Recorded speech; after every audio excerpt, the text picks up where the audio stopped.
Filosofando, ando filosofando, filosofando, ando filosofando. Radio Sofando. Con Victoria Carrasco y Pedro Tello. Un espacio de reflexión crítica donde se propone, se analiza y se dialoga sobre las principales problemáticas de nuestro tiempo, transmitiendo en vivo a través de www.radiosofando.com, transmitiendo desde la Ciudad de México vía streaming para todo el mundo. Filosofando, ando filosofando, filosofando, ando filosofando, filosofando, ando filosofando, filosofando, ando filosofando.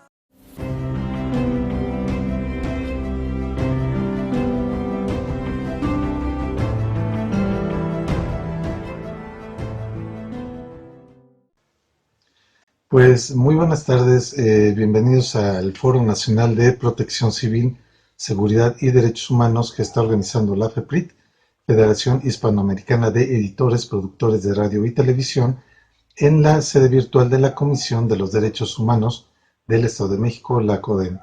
Y bueno, la ponencia que a mí me va a tocar impartir en este foro virtual, en este webinar, se llama Criterios Técnicos para la Inspección de Inmuebles después de los sismos a 35 años de 1985. De antemano les comento que es muy largo, el tema es muy extenso. Se han hecho muchas investigaciones a raíz del terremoto de 1985 en la Ciudad de México, pero aquí nada más les comento que la ponencia es de 7 minutos, pero el webinar completo lo pueden ver en el YouTube de Radio Sofando, así lo buscan Radio Sofando YouTube, y ahí les va a aparecer este webinar completo. Y bueno, comenzamos con cómo podríamos diferenciar las acciones para determinar los criterios técnicos de inspección. Si bien la inspección se puede hacer antes y después de un sismo, creo que lo adecuado es tomar los mismos criterios de antes, durante y después del sismo, que son los criterios que toman a nivel mundial las autoridades de protección civil. Y bueno, si nos vamos a la parte de antes de un sismo, hay que detectar en qué zona vivimos. Si nuestra ciudad es una zona sísmica, pues ya debe de haber cierta alerta. No quiere decir que vivamos con la zozobra de que se puede caer en cualquier momento, pero sí hay que tener ciertos criterios de seguridad para saber qué hacer en un sismo y saber que nuestra estructura está reforzada. Ahora, aquí hay una cuestión muy importante. Debemos de verificar si nuestra casa o nuestra oficina fue construida de una manera profesional y supervisada o no. ¿Por qué les digo esto? Porque parte de lo que pasó de los más terribles daños en el sismo de 1985 en la Ciudad de México y en el 2017 en la Ciudad de México, y esto por no citar los sismos de Haití y de Turquía, en fin, generalmente las estructuras que resultan dañadas son estructuras producto de la autoconstrucción de los inmuebles. ¿Qué quiere decir esto? Que es el dueño de la casa, que cuando le cae un dinerito va ampliando la estructura, entonces donde había hecho un cuartito, después le adosa una planta alta y luego hasta una tercera planta, y todo esto lo que va generando es que se vaya sobrecargando de peso. Entonces, esto es muy peligroso. La realidad es que, pues, ¿cómo podríamos saber si donde vivimos lo construyó o no lo construyó un arquitecto o un ingeniero? Simplemente hay que ver la distribución de los espacios. Cuando los espacios son fluidos, son grandes, son iluminados, vemos la estructura que no se cuelga la losa, que la estructura está vertical, en fin, son espacios que son planificados. Cuando vemos un cuarto pequeño que conecta con otro cuarto y por ejemplo, para ir al baño hay que pasar por otra recámara, en fin, ahí nos damos cuenta que no hubo planeación en la construcción. Entonces ahí seguramente la casa o el inmueble no la hizo un profesional. Entonces ahí hay que tener mucho cuidado. No quiere decir que necesariamente se vaya a caer, pero sí quiere decir que hay que tener una supervisión por parte de algún profesional.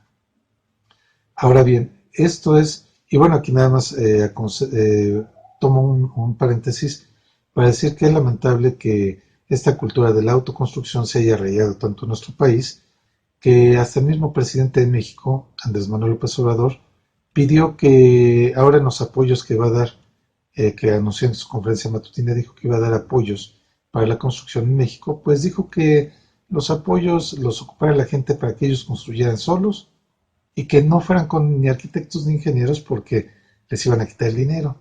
Vamos, como si un profesional le fuera a quitar el dinero a un cliente, así nada más porque sí, obviamente va a cobrar sus honorarios, pero todo esto también ya está regulado. Entonces, el hecho es de que con este tipo de consejos pues es triste que el presidente de México no sepa que la mayoría de los daños en los sismos anteriores han sido por la autoconstrucción y que con este tipo de comentarios le esté fomentando.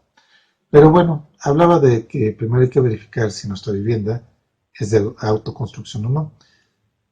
Ahora bien, el siguiente paso después de que identificamos si es zona sísmica, si nuestra vivienda fue de autoconstrucción, tenemos que verificar si el inmueble fue construido antes de 1985 o después. ¿Cómo lo sabemos? Pues generalmente cuando compramos una casa, la escritura trae un antecedente del inmueble y nos dice cuándo fue comprado el terreno y cuándo se construyó. Entonces con eso sabemos de antemano. Ahora, si nosotros vivimos en un inmueble que ni siquiera tenemos la escritura, vamos a pensar que rentamos o que pues vivimos con algún familiar, podemos investigar con los vecinos, con las casas más antiguas y los vecinos que lleven más tiempo en la colonia, cuando se construyó. Entonces, si nos dicen fue antes de 1985, también hay un factor de riesgo. ¿Por qué? Porque a raíz del sismo, del terremoto de 1985, cambiaron las normas de construcción, las normas técnicas, y se reforzaron. Entonces, ¿qué es lo que pasa? Que si nuestro inmueble es anterior, pudiera tener algún problema en la estructura que en un momento dado pudiera generar que se caiga en sismos de arriba de 7 grados en la escala de Richter. Ahora, ¿por qué antes de 1985 no existía esta exigencia? Porque no había sismos de esta magnitud en México. A partir de 1985 fue cuando se presentaron estos sismos y se modificó toda la normatividad. De hecho, lo que nosotros vemos es que a 35 años de distancia, los sismos, en lugar de bajar de intensidad, han aumentado de intensidad. Ahora bien, si nuestro inmueble es de antes o después y no sabemos, podemos ir a la alcaldía que nos corresponda para preguntar simplemente cuándo es el registro más antiguo del inmueble, y por la ley de transparencia están obligados a darnos ese dato. Si nos preguntan para qué, es por una cuestión de seguridad. Ahora bien, nosotros, por ejemplo, vamos a pensar que vivimos en la Ciudad de México, que es zona sísmica, vivimos en un inmueble construido por el propio usuario, no un profesional, y además, pues fue antes de 1985, entonces ya hay ciertos focos rojos que nos dicen que ese inmueble hay que pedir la supervisión de algún profesional. Ahora bien, si nosotros también acudimos a los estudios que ha publicado la Universidad Nacional Autónoma de México, nos encontramos que hay mapas de la zona sísmica, en este caso de la Ciudad de México o de otros estados que son sísmicos como Oaxaca. Y bueno, si ustedes nos escuchan en algún otro país, pues creo que también en las universidades pueden encontrar esto, lo pueden googlear, pueden buscarlo en la red, en la zona donde viven, si hay alguna información sísmica, y bueno, tomarla en cuenta. Entonces, si nosotros partimos de ese hecho, lo que nos vamos a encontrar es que, pues bueno, aquí hay condiciones que pueden, pues de alguna manera ponernos focos rojos. Entonces, nuestro inmueble lo podemos catalogar de manera previa como un inmueble pues seguro o un inmueble con sospecha de que pudiera haber algún riesgo. Entonces, ¿qué es lo que pasa durante el sismo? Esta es la etapa previa. Ahora, durante el sismo, pues tenemos que verificar si el sismo fue muy fuerte. Generalmente truena la estructura. Si nosotros apreciamos que hay rompimiento de cristales en la estructura, quiere decir que hay riesgo, porque la estructura generalmente sostienen marcos de concreto que son columnas, castillos, traves, Y cuando el inmueble empieza a fallar esta estructura de concreto, estas traves, castillos, en fin, o muros de carga, se recarga la losa en los cristales y se revientan. Entonces, eso es una muy mala señal. Ahí hay un riesgo ya inminente. Entonces, esto es lo que sucede durante el sismo. Entonces, desde luego, lo que tenemos que acudir siempre que hay un sismo, en nuestro domicilio o en alguna zona donde hayamos visitado o donde estemos laborando, hay que identificar las zonas de seguridad. En los inmuebles que son ocupados para oficinas o centros de trabajo, están obligados por ley poner unos logotipos verdes que pueden ver en las imágenes, donde dice zona de reunión o zona de concentración o zona segura, y ahí es donde tienen que estar, que generalmente es cerca de las columnas o en los marcos de concreto. Ahora, si nosotros estamos en nuestra casa, lo que podemos acudir es a los marcos de concreto que generalmente están en las puertas. Nos podemos poner debajo del marco, ahí donde se abre la puerta, o en las losas más pequeñas. Esto es, por ejemplo, la losa del baño o la losa de la cocina, que son las losas de los cuartos más pequeños. Ahí la seguridad es mayor. Entonces, esto es durante el sismo. Ahora, ¿qué tenemos que hacer después de un sismo? Que es la parte importante. Si nosotros tenemos sospecha de que pasó algo por la potencia del sismo, por lo que sucede ahí, o porque se cayeron muebles, escuchamos crujidos, en fin, vimos ruptura de cristales. Si tenemos una sospecha, de inmediato lo que nos piden las autoridades es desalojar el inmueble por las escaleras, no por el elevador no se puede usar por razones de seguridad. Pero la primera verificación que tenemos que hacer, aunque tengamos prisa, aunque tengamos pánico, todo lo que ustedes quieran, hay que verificar que la escalera no esté separada de la estructura del edificio. Generalmente en un sismo lo que se daña primero son las estructuras más débiles. Las escaleras, como no reciben un peso constante, no son estructuras que vayan muy reforzadas estructuralmente. Entonces, por eso, cuando llega a haber algún daño estructural, las escaleras es el primer punto donde hay daños.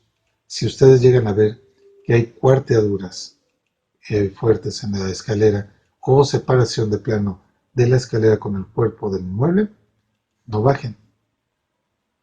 Vayan a las zonas de seguridad y pidan ayuda por las ventanas o por algún teléfono que esté funcionando.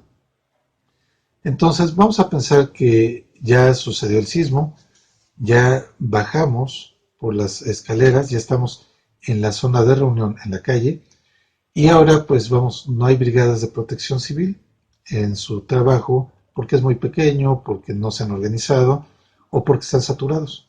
Entonces, la primera situación es no regresar al inmueble hasta que no haya sido verificado. Pero vamos a pensar que estamos en nuestra casa. Y en nuestra casa, pues obviamente no hay especialistas, generalmente. Entonces, ¿qué es lo que podemos hacer para regresar a nuestra casa o no? Primero, pues verificar que ya haya pasado el sismo, porque a veces hay réplicas que no son instantáneas. Se dan algunos minutos entre el sismo y las réplicas, pero vamos a pensar que ya no hay réplicas, que ya estamos seguros de que ya no está temblando y empezamos a subir de manera cuidadosa. Entonces, al momento de, si tenemos un departamento, pues ir subiendo e ir verificando que no haya grietas, que las escaleras estén bien. Ahora, si vivimos en una casa, pues entramos a la casa y lo primero que tenemos que verificar es si hay grietas o no hay grietas.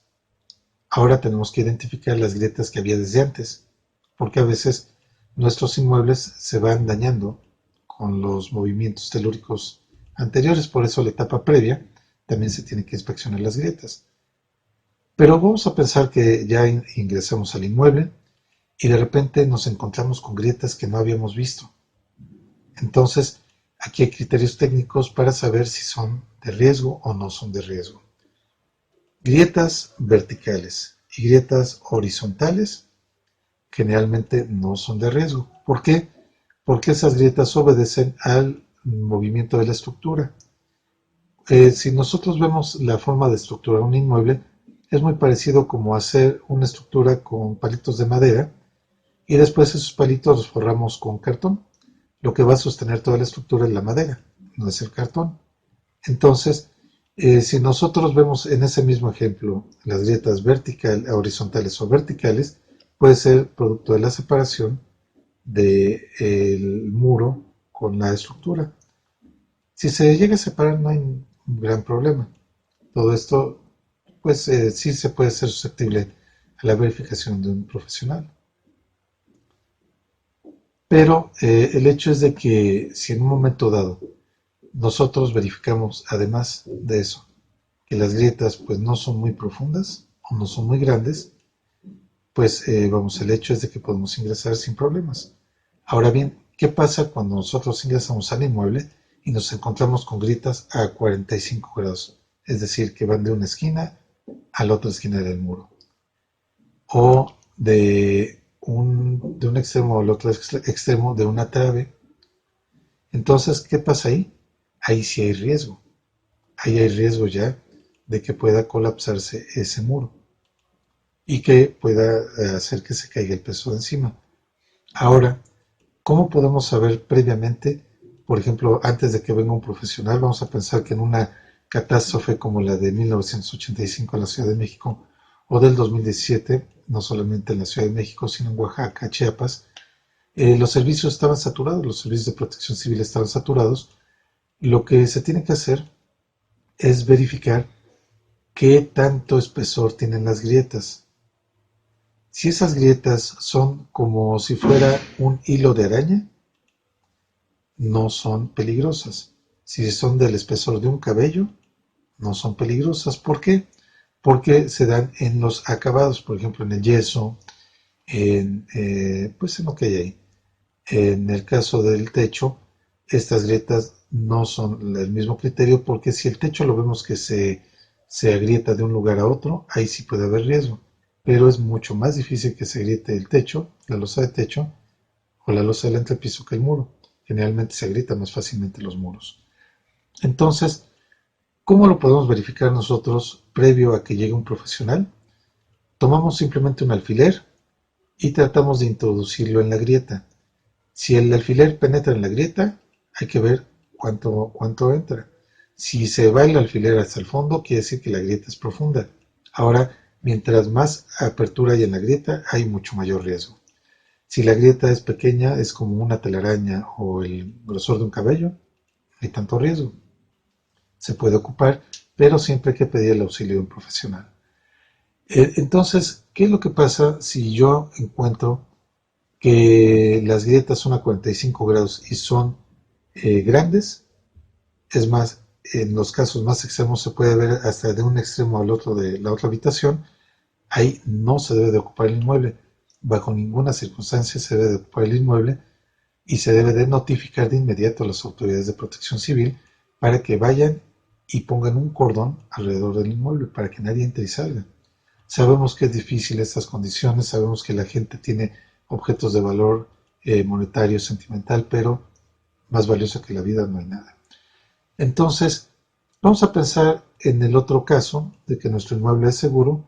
Ingresamos, notificamos a las autoridades de protección civil por teléfono, nos van a agendar una cita y pues hay que estar al pendiente de esa cita.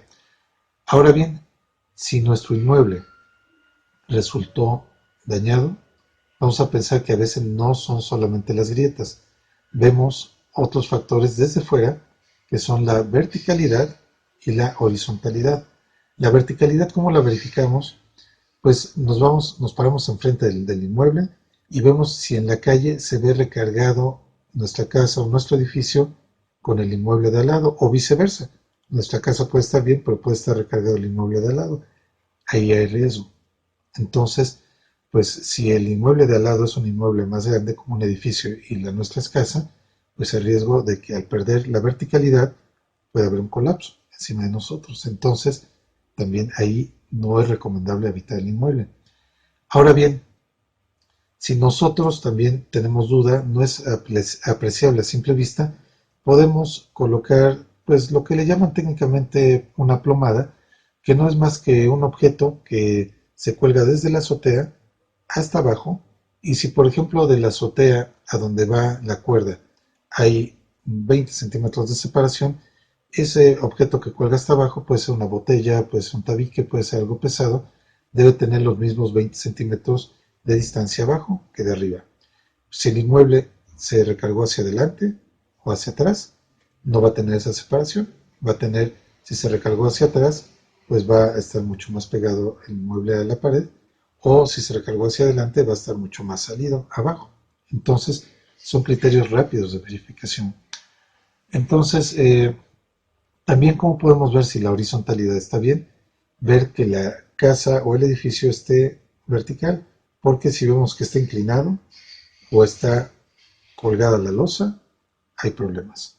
Entonces, estos son algunos de los criterios que se toman, son criterios rápidos de inspección. Desde luego, estos son recomendaciones que se dan de manera rápida para que ustedes que nos ven, tanto dentro de México como fuera del país, puedan tener un criterio. Estos son criterios, digamos, universales, criterios mundiales.